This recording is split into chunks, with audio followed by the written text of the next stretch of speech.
Bismillah ar-Rahman ar-Rahim. Sous la présidence de son Excellence M. Ismaël Omar Guelleh, président de la République, chef de gouvernement, a eu lieu ce mardi 3 juin 2025 la 11e séance du Conseil des ministres et ont été inscrits à l'ordre du jour 5 questions. Ont été examinés et approuvés les textes suivants.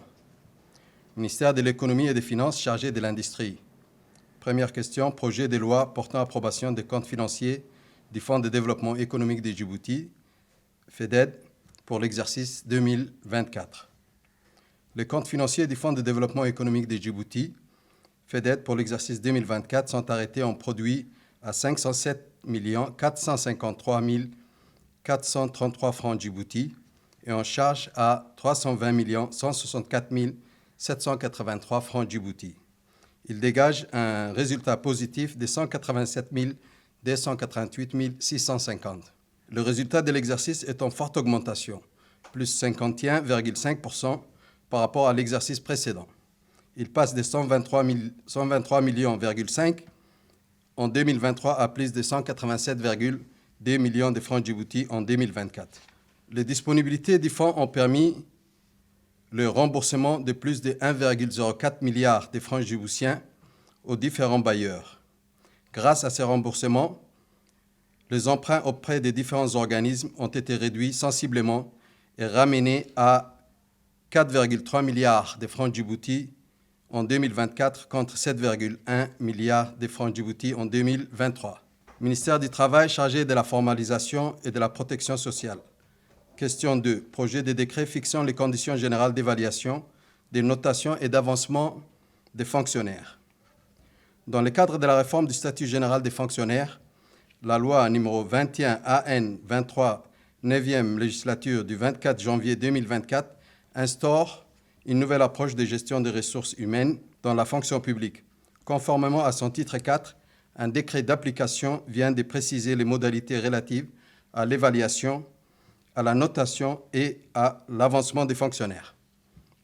Le décret prévoit la généralisation de l'entretien annuel d'évaluation conduit par le supérieur hiérarchique immédiat sur la base des critères objectifs tels que l'assiduité, la compétence, la qualité du travail et l'atteinte des objectifs. En complément, un entretien de carrière est institué pour tout agent disposant d'au moins 5 années d'ancienneté afin d'apprécier l'expérience acquise, d'analyser les perspectives d'évolution et d'orienter les actions de formation. La notation est désormais attribuée sur une échelle de 0 à 5, accompagnée d'une appréciation générale reflétant la performance globale de l'agent. Le système d'avancement est structuré autour de 2 axes. L'avancement d'échelon, lié au mérite et à l'ancienneté, et l'avancement de classe, soumis à conditions et à sélection. Troisième question. Projet de décret fixant le régime de rémunération et des avantages sociaux alloués aux fonctionnaires. Prise en application de la loi numéro 21 AN 23, 9e législature, portant nouveau statut général des fonctionnaires. Le présent décret précise les modalités de rémunération des agents publics et des avantages sociaux alloués aux fonctionnaires. Ce projet de décret vise à établir un cadre réglementaire unifié, clair et équitable en matière de rémunération en cohérence avec les principes de transparence, de performance et de qualité des traitements entre les agents publics. Le texte définit la rémunération du fonctionnaire comme l'ensemble des sommes et avantages financiers ou en nature versés en contrepartie des services rendus, conformément aux dispositions légales et réglementaires en vigueur. Le projet de décret fixe les cadres juridiques définissant les modalités de calcul et de versement des traitements, précise les prestations familiales auxquelles les agents peuvent prétendre et encadre les conditions de suspension, d'ouverture et de cessation des droits correspondants. Par ailleurs, ce projet de texte abroge et remplace le décret numéro 83-098, présidence FP, du 10 septembre 1983, et tend à moderniser et à harmoniser les règles applicables aux agents publics. Ministère du Budget. Quatrième question. Projet d'arrêté portant expropriation et transfert des parcelles de terrain sises au lotissement Marabout au profit de la Société internationale des hydrocarbures de Djibouti.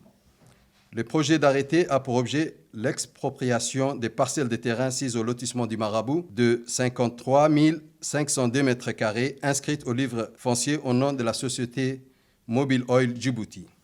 Les parcelles de terrain d'une superficie de 53 502 mètres carrés ainsi expropriées sont réservées dans le domaine privé de l'État. Les dites parcelles de terrain sont attribuées à la Société internationale des hydrocarbures de Djibouti et destinées à l'implantation d'une usine de production de fûts et de stockage de butine. Cinquième question, ministère de la Justice, des Affaires plénipotentiaires, chargé des droits de l'homme.